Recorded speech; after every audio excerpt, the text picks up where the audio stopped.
రోజున Kadapa graduate MLC Rambhupal Reddy అన్న ఒక నిండు సభలో 2025 మెగా డిఎస్సి గురించి తర్వాత వికలాంగుల గురించి చులకనగా మాట్లాడడం అనేది నిన్న జరిగింది. కాబట్టి అన్న నిండు సభలో ఛాలెంజ్ విసరడం జరిగింది, డిఎస్సిలో అక్రమాలు జరగలేదని. అన్న రాంభూపాల్ రెడ్డి అన్న, మీ సవాల్ని నేను స్వీకరిస్తున్నానన్నా. నిజంగా చెప్తున్నాను, మెగా డిఎస్సిలో దగా జరగడం కాదు కానీ కుట్ర, అన్యాయం, దౌర్జన్యం, నిర్లక్ష్యం అన్నీ జరిగినాయన్నా.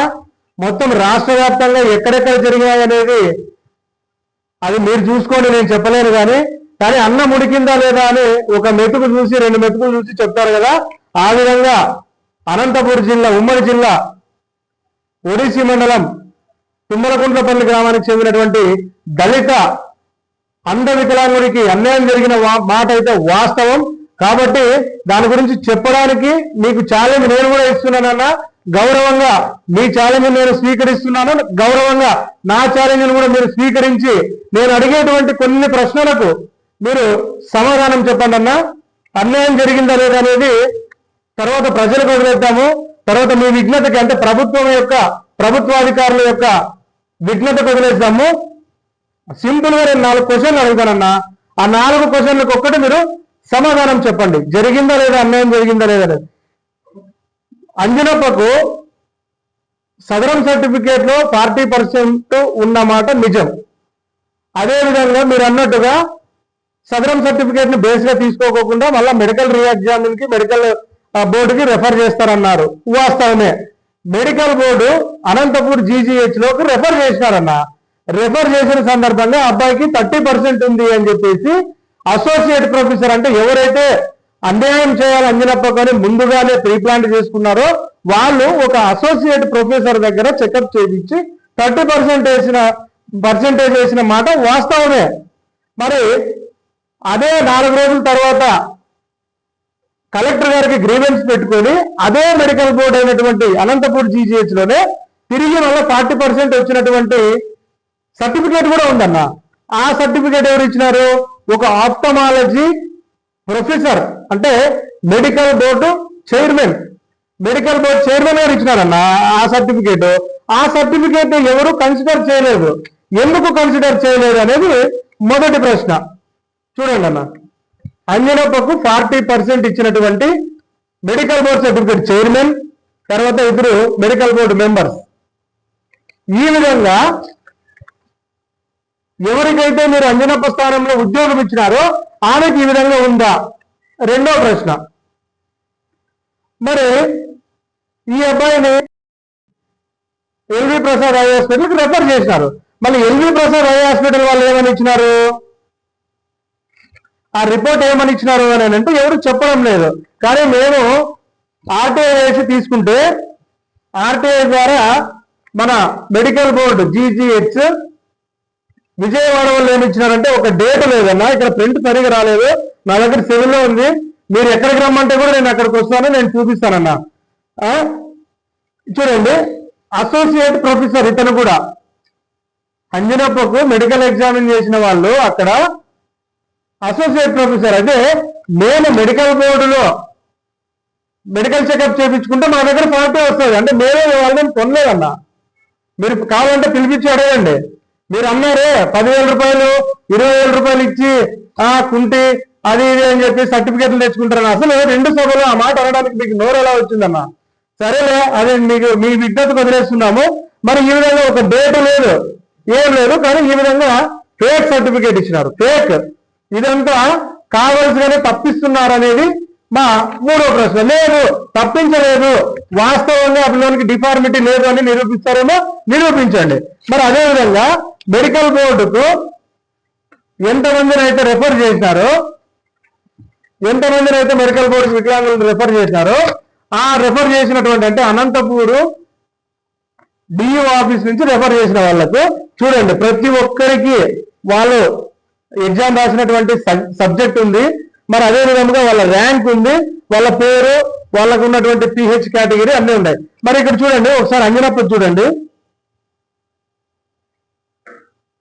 ఒక్కసారి అంజనప్పది చూడండి, గిరివి అంజనప్ప 14వ పేరు.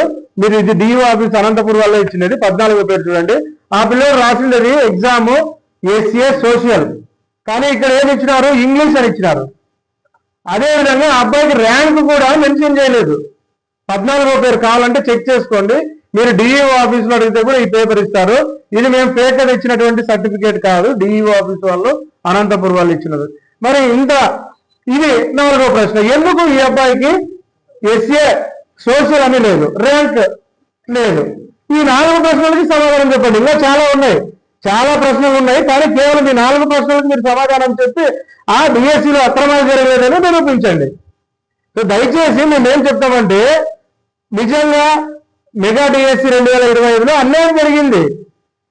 దీనికి ఖచ్చితమైనటువంటి ఉదాహరణ అంజనప్ప. మరి ఈ అంజనప్పకు జరిగినటువంటి అన్యాయం వలన ఇంకో అమ్మాయి కూడా, ప్రభావతి అనే గుంటకల్, ఆమె కూడా అన్యాయం జరిగింది హారిజెంటల్ రిజర్వేషన్ ద్వారా. అన్న వాస్తవం చెప్పండి, నిజంగా ఈ విషయం పైన డిఎస్సి చైర్మన్ అయినటువంటి కృష్ణారెడ్డి గారి దగ్గర మీరు మాట్లాడుతున్నప్పుడు, అదే మా బాధితుడు అంజనప్ప ఉన్నాడు, గుంటకల్కు సంబంధించినటువంటి ప్రభావతి వాళ్ళ తమ్ముడు సుధా కూడా ఉన్నాడు. మరి మీ ఎదురుగానే కృష్ణారెడ్డి సార్ గారు ఏం చెప్పారు, అధికారుల నిర్లక్ష్యం వల్లనే అన్యాయం జరిగింది, అంజనప్పకు ఉద్యోగం రాలేదు అని మీ ఎదురుగా అన్నారా లేదా? ఈ మాట వాస్తవమా కాదా? మీరు ఎక్కడికి వచ్చి నన్ను ప్రమాణం చేయమన్నా నేను చేస్తా, మీరు ప్రమాణం చేస్తారా? నా ఎదురుగా ఈ విధమైనటువంటి వాదన జరగలేదని మీరు చెప్పగలరా? రాంభూపాల్ రెడ్డి అన్న ఓపెన్ ఛాలెంజ్. కాబట్టి ఏదైనా మాట్లాడేటప్పుడు మనము ఒక గౌరవమైనటువంటి స్థానంలో ఉన్నాము, ప్రభుత్వానికి ప్రజలకు బాధ్యతాయుతంగా సమాధానం చెప్పాల్సినటువంటి స్థానంలో ఉన్నామనేది గుర్తెరిగి మాట్లాడి, మరి నిజంగా అన్యాయం జరగలేదంటే మరి అంజనప్పకు ఉద్యోగం రావాలా? ఆ అబ్బాయిని ఒకసారి వాళ్ళ కుటుంబాన్ని దర్శించండి, ఒకసారి వాళ్ళ కుటుంబాన్ని చూడండి.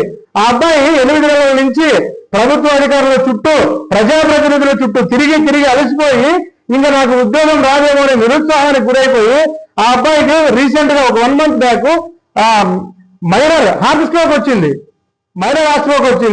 హాస్పిటల్ పోయి విజిట్ చేసినాము. తర్వాత రీసెంట్ గా 3 days బ్యాక్ కూడా అబ్బాయి ఓపీకి వచ్చినాడు. అబ్బాయికి మళ్ళీ తర్వాత నొప్పి వస్తుందని 3 days బ్యాక్ ఒకసారి చెక్ చేసుకోండి. గవర్నమెంట్ ఆసుపత్రి అనంతపూర్లో ఒకసారి అబ్బాయి ఓపీ ఉందో లేదో చెక్ చేసుకోండి.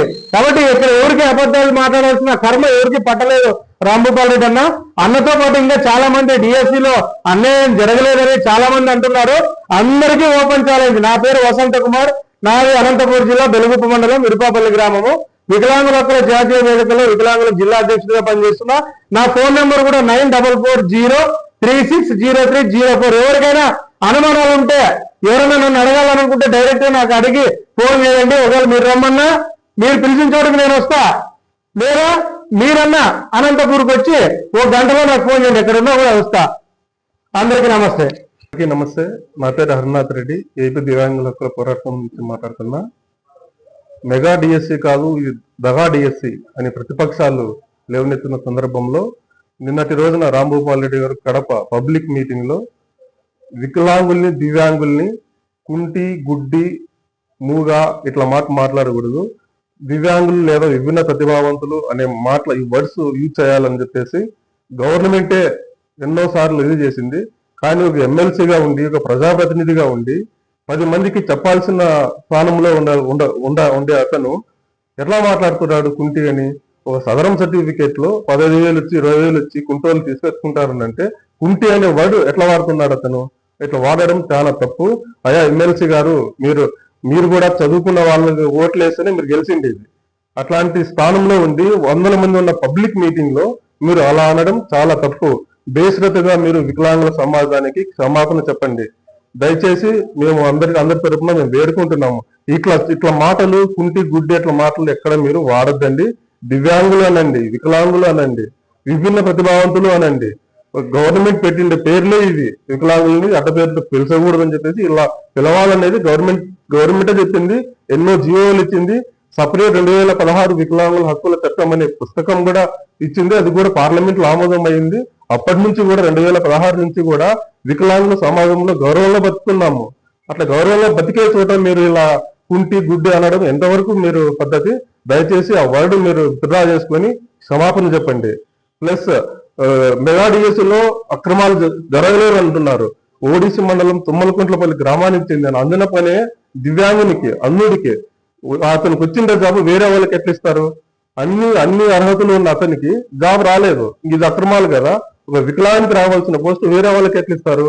ఇది అక్రమమే. మెగా డిఎస్సి కాదు, దగా డిఎస్సి మేము వికలాంగుల తరపున మేము కూడా చెప్తున్నాము. మాకు తెలిసి అతను ఒకడే ఉన్నాడు. తెలియక ఎంతమంది వికలాంగులు బయటకు రాలేదో తెలియదు కదా. ఇవన్నీ కూడా మీరు ఆలోచించుకోండి. ఖచ్చితంగా అంజనప్ప అనే అతనికి మీరు న్యాయం చేయండి. నమస్తే.